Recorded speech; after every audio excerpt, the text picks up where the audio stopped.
I would say that the most important thing over a long period and working with big money is to understand the business.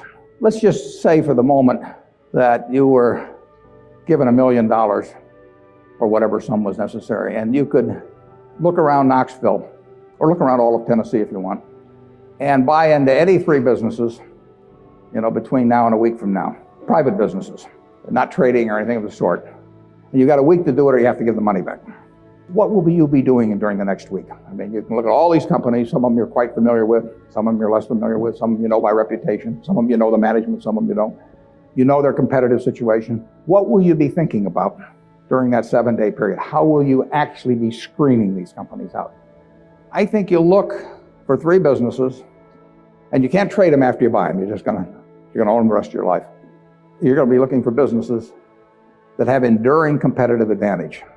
You don't want to buy a Burger King franchise just because nobody's come within 10 miles of it yet, because Wendy's and McDonald's and all of those will be there pretty soon. I mean, it isn't necessarily who's earning the most money now. You're going to look for something with enduring competitive advantage.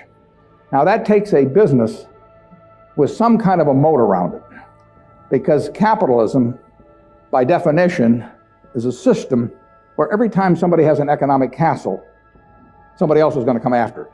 It's just the nature. If you open a restaurant and it's successful here in town, somebody's going to take your menu and probably take your chef, maybe cut your price, maybe offer a little more parking, maybe be a better okay, whatever. I mean, capitalism consists of going after the other guy's castle. If that's the case, you want a castle with a big moat around it. There's a lot of ways you can have a moat around something. You could have it by patent protection. You could have it by location in certain areas. I mean, if you have something in people's mind, like Coca-Cola, 6 billion people in the world, practically all of them have something in their mind about Coca-Cola, largely favorable. They don't have anything in their mind about RC Cola. And if RC Cola spent $1 billion advertising, they wouldn't have anything in their mind about RC Cola. But they've got something in their mind about Coke, and generally it's favorable. That's why Coke wants to be where people are happy, because they want to be at the theater, they want to be at Disney World, they want to be at the World Series. They want always have you drinking that drink of Coca-Cola while at the same time experiencing happiness. And if they do that, they're going to sell a lot of Coca-Cola.